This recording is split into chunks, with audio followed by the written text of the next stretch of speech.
Hello, internet friends. If you turn up the volume, you could hear my dog snoring really loud just then. Um, anyway, happy Friday. Sorry for the late video. Uh, got a story to tell. But first, in this video, what we are doing is countersinking. And what countersinking is, if you're not familiar, is basically, well, how do I describe it? If you look at a screw, right, and it's angled, not a flat head, but like a 100 or 120-degree head, we're drilling the slot that it will go into. So we're creating that angled hole for the screw to rest in. And what that does is when you do it on a rivet, right, it allows the rivet to be flush to the skin. So there's not a rounded dome or a manufactured head sticking up on the skin, which, creates drag. It's flush to the skin, and theoretically, when you paint that, right, everything will be flat and it'll be one surface. So the way you do that is you have a countersink bit, and you put all your clecos in to hold everything together, and you take them out one at a time, as you see me doing here. Countersink the hole, put the cleco back in, and then do the next one. So this video I'm putting out on Friday. It's a little late. And that's because there's a story to tell, because I wasn't home last night I was home last night, but I got home late last night. Too late to record a video. And the reason why is yesterday I almost bought a RV-12. I had been, so basically I sold my Mooney in October, and I haven't flown since then. And I think I just miss flying. Well, I miss saving the time of flying. Maybe I just miss flying. So I haven't gotten checked out in any of the club planes, and I wasn't really planning on renting a plane because I'm building one. Why not just save money and put all the money into the plane?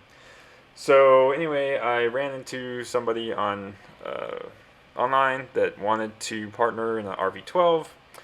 And I thought, I looked at prices of RV-12s, and I realized they aren't that expensive relatively. And if I partnered in it, then it would really be 50% of that. And that seemed like a good deal to me. So I said, hey, and I contacted the guy, and basically we said, cool, let's partner in RV-12. And then RV-12 popped up in LA, and I said, this is a great deal, let's go see it. And so we took off and drove to Whiteman and yesterday to look at this RV-12. And it was a beautiful RV-12. Everything about it was great. Paint was good, construction was good, engine ran well. It had a dynon system, which I'm not super excited about dynon, because I think I'm planning on doing Garmin for my avionics on the 14. But mainly, I sometimes I need to fly to remote locations, and there's no way for me to get there commercially. Like, I have to drive, and it just takes 5 or 6 hours of driving to get there. Plus, I drive the Tesla. I don't drive. The Tesla actually drives, right? It's autopilot. But it's, it's still, I gotta sit there, and then you gotta stop and charge strategically. And I thought, you know what? If I could inexpensively get into a RV-12, that would work out, because I only need one seat for me. I don't need 2 or 4 seats. So really I need an RV-4, but that's another thing. So anyway, I thought RV-12 could work out. So we drove over there, we looked at it, and we went for a test flight, and more about that. But I mean, the test flight was wonderful. The RV-12 is amazing. It's super light, takes off super short amount of time. And the bubble canopy, I wasn't expecting, I guess I'd never sat under a bubble canopy before in flight, but it's completely different than sitting in a 172 or a P-28 or a Mooney.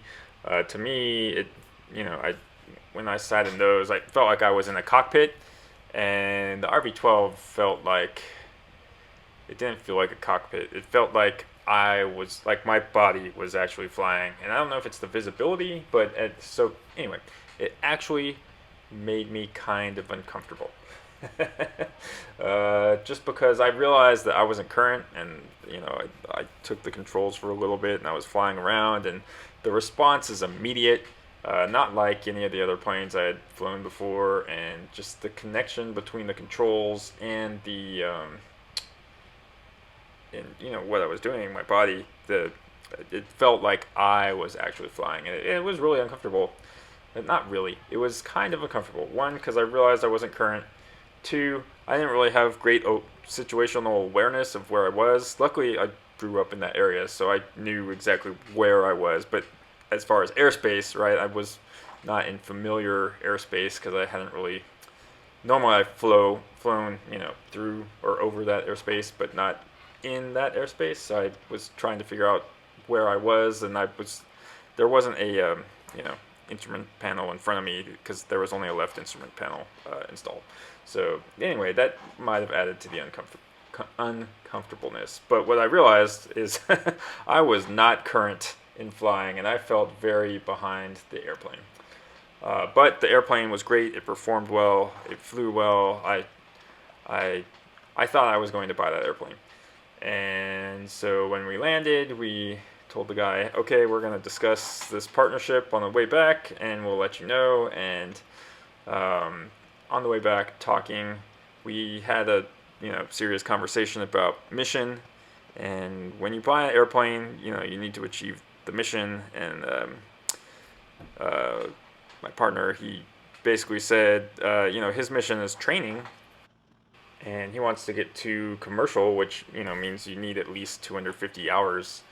And I said, you know what? In the Mooney, I have a few hundred hours now of flight time in that. And one thing that I wish I could have done was involve my family more in the missions that I had done, because 99% of my time was flying by myself. And I said, if we get a RV-12, you're going to be flying this for 250 hours by yourself. Like, you've got a young family, you shouldn't spend 250 hours away from them. Like, you can take other trips, or trips that you can do in a 4-seat plane that obviously, if you only have 2 seats, you can't go with more than 2 people. So I said, I guess I talked him out of buying an RV-12. I was ready to pull the trigger, but I realized for him, then it would have been his first airplane. I said, I don't think this is the right plane for you. So anyway, I didn't buy a RV-12.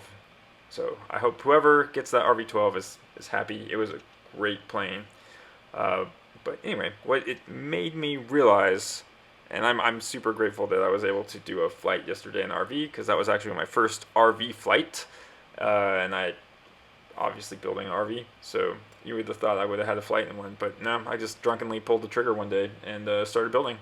So I was hoping it was going to all work out. And if the RV-14 flies any better than the RV-12, I will be amazingly happy and satisfied. But anyway, what I realized was I wasn't current, and I realized I don't want to get to the end of this build and not be current in the airplane and not have spatial awareness or be able to talk on the radio or any of that, right? So I realized, I should start flying again and maintain, regular currency that you need for private is every, oh no, see, even I'm forgetting the regulation. It's every 90 days you need to have 3 takeoffs and landings to a full stop. And nope, I'm wrong. That's night currency. Night currency is 3 takeoffs and landings at night to a full stop to be night current. During the day, they don't have to be to a full stop. So I think I've decided to continue flight training and finish my commercial. Before I sold the Mooney, I basically completed all of the requirements except for all of the flying requirements. I still need to take the written. And I need to take the written, and then I need to take the check ride for a commercial. So I realized I should finish, that before I sold the Mooney. And I just didn't have a reason to take the check ride because that's in Vegas, DPE. When at least 2-3 years ago when I got my instrument, the check ride was $700. Maybe I should have done it during COVID because the rates might have gone down. I don't know.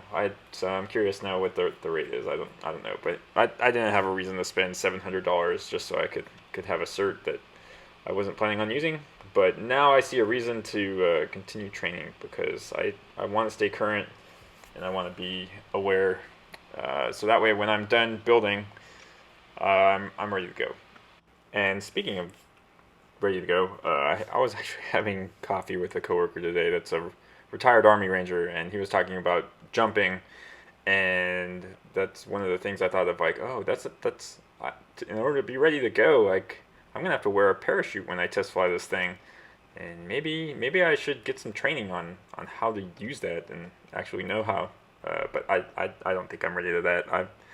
I pretty much have the attitude, why jump out of a perfectly good airplane, but if I'm going to wear the parachute, maybe I should know how to use it. So anyway, I hope everyone has a great weekend. I'm going to close up these elevators this weekend, I think. Well, at least that's my goal. So have a great weekend, everyone. See you next week in the next video.